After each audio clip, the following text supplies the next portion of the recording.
What do the following people have in common?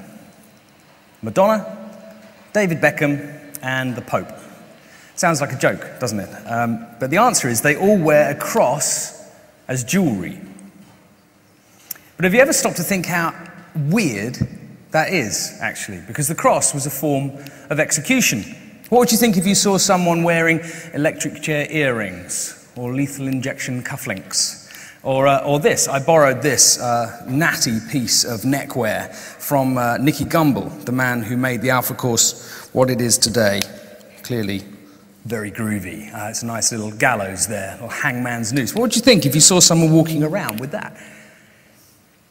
The cross was a form of execution that was so cruel that even the Romans eventually abolished it. 337 AD, in case you were wondering. So why do people wear a cross? We see logos everywhere around us, don't we? Corporate logos, fashion logos. You could say that the cross is the logo of Christianity. It's the reminder of what happened when Jesus died.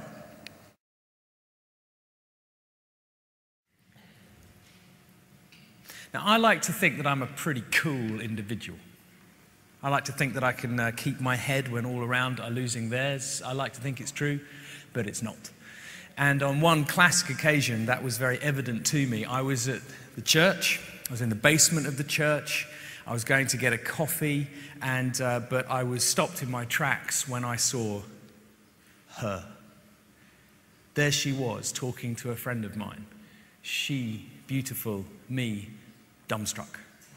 And I wanted to get to know who is this woman. And I went and sort of stood with my friend, and I couldn't say a word. She moved away and went to get a coffee, and I thought, I've got to say something. So I sort of went over to the coffee, and I stood there. Normally, I just take it straight, no milk, no sugar, and go and find a small corner somewhere by myself. But I stood next to her. And I knew this was the moment. What would I say? As she was making her coffee here, I'm thinking, this is it. I've got to say something to her. What will be the first words I ever speak? What will be the opening line? The big attention grabber. You know that feeling, guys.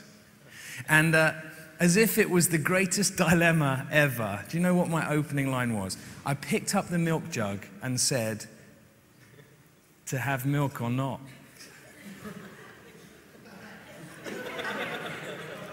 She just smiled and walked away, leaving me there. By some miracle, she still agreed to marry me. And I mean, it's extraordinary. Guys, try the line, I'm saying. Try the line.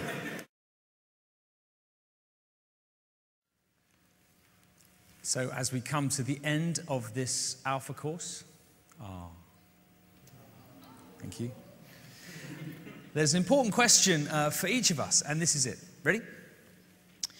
Is it possible to be a Christian and to keep it to yourself and not be part of the church? In other words, can I just stay at home on a Sunday and not tell anyone? There's that unspoken fear that becoming a Christian means that you're signing yourself up to be one of God's sales associates, one of those most awful and shameful of individuals, church pusher. But is that true? I've actually had a lot of people say to me, it's fine for Christians in their churches to believe what they like, but why do they have to tell everyone else about it?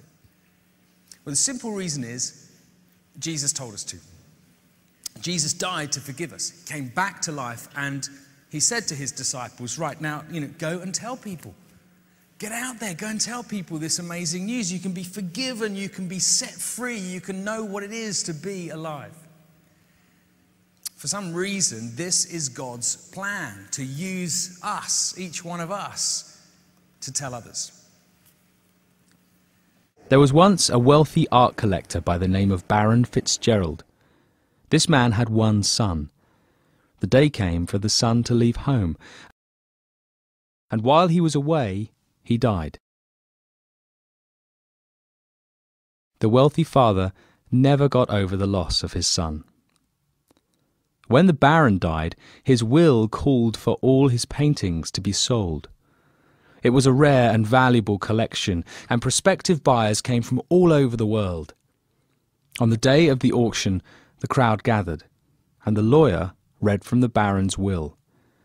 The first clause said this: "The first item to be sold in this auction is the painting of my beloved son." It was by an unknown painter. It was of poor quality. The auctioneer opened the bidding. "Can I see 100? There was silence from the crowd. "Can I see 60? Let's start the bid at 60. Still silence from the crowd. As the price dropped, there came a solitary voice from the back of the crowd. The bidder was somebody who'd worked for the family for many years. He never believed he could afford the picture. He had known and loved the boy and bought the painting for sentimental value, for the memories it held. The lawyer then went on to read the second clause of the will. "Whoever buys my son gets everything. The auction is over."